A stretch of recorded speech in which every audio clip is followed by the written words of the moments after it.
Okay, guys, in baseball, there's such a thing as a perfect game, and I think in World of Tanks, you can also describe some games as perfect games. I don't mean like amazing games, but a game in which, for me, I don't get damaged the entire time. I get some kills. I get a decent amount of spotting damage. I distract the enemy. I get the enemy scout killed, uh, and use as many tricks of the trade as I can muster. And if all those things occur in a game, I regard that as a perfect game, and it's very memorable for me. And I remember this one quite well because I was very pleased with everything that happened. So the first thing is I told the arties where to look. Right, very often you'll get shots at people there. Sometimes nobody goes there, but you never know.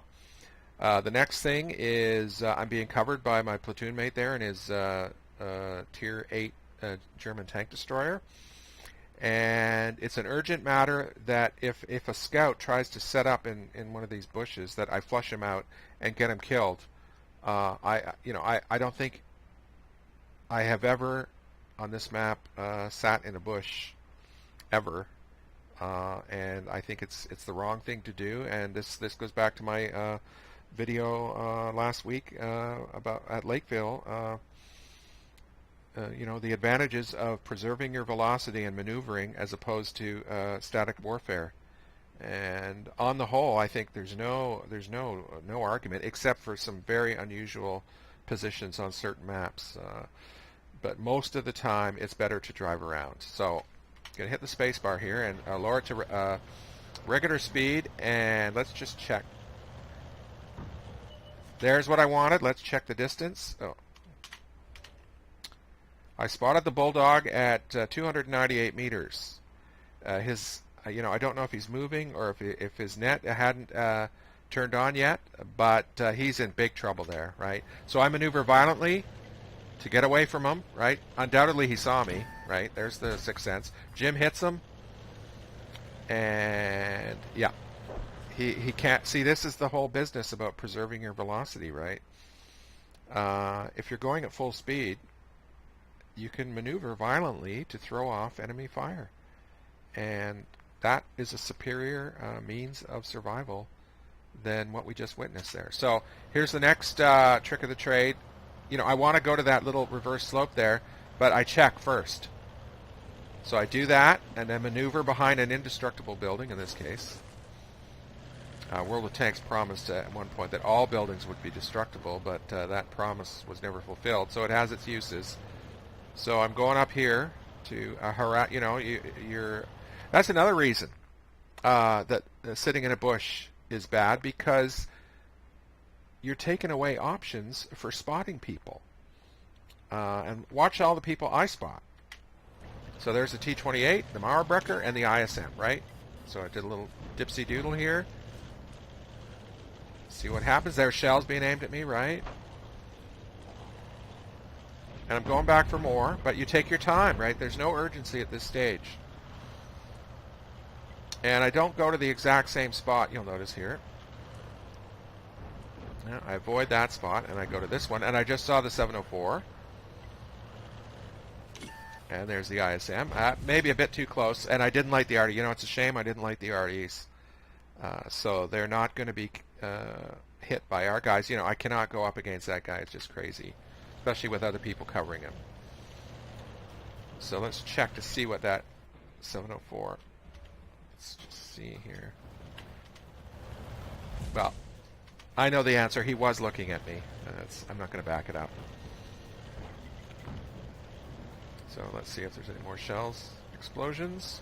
Now, we lost our purple guy over there on the bridge, and the Object 430 who was with him retreated, which is the proper move, right?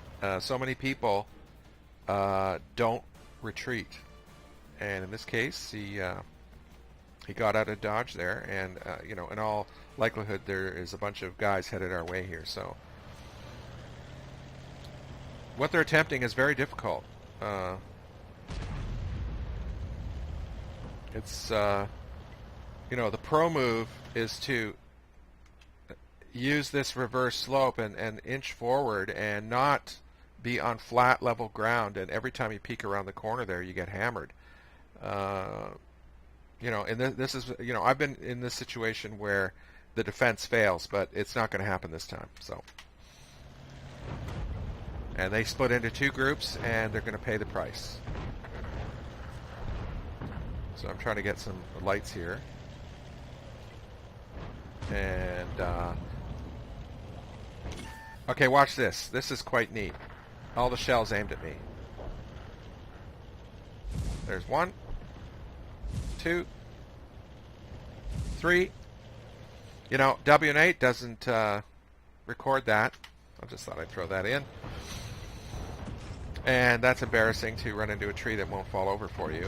It's like a hamster trying to knock over a pine cone or a pine tree. Okay, the Scorpion G is running away, almost dead, and he already takes out the PTA. And here's another point. There is a guy here that I could waste time trying to get in some damage, getting rid of him, but the proper move is to follow the Scorpion, because this guy's going to die anyways, and it's piling on the pressure on the enemy. It's that simple. So there's a Scorpion still running. So instead of headed for him, I go this way, right? And I believe Jim's got the same idea. And I did that dipsy doodle because he could have turned around and shot at me, right? And this is extremely rare for me to have an opportunity to stop and shoot at somebody fleeing. So that's pretty nice. Now this is a mistake. I didn't need to do that circle. It's a habit, and I just did it anyways, because I don't believe I was seen by the Scorpion, right? Not sure about that. So these guys can really ruin my day, but they're not pointed at me. At least one of them isn't. So Piscucci's coming right up. I believe one of the arties damaged this building for me, and then I back off, don't let him run into me. Kill him. Still undamaged. I don't have a huge amount of spotting damage, but I've got 3 kills. Let's go to T50. I probably could have fought him successfully, but you never know. And I got a nice comment from the arty there. I guess he's been watching me. I'm free as a bird in this battle. I get to drive around. Got to get behind this T-28. I believe I got one shot into him. There you go. Perfect game as far as I'm concerned. I did all the things I said. I got rid of the scout, lit a whole bunch of people up, got a small amount of spotting damage, but it's significant. Dodged a whole bunch of shots. Got rid of a TD that was fleeing. Got a nice comment from a teammate. What more can you ask for? Anyways, it's game over, and I hope you enjoyed the video.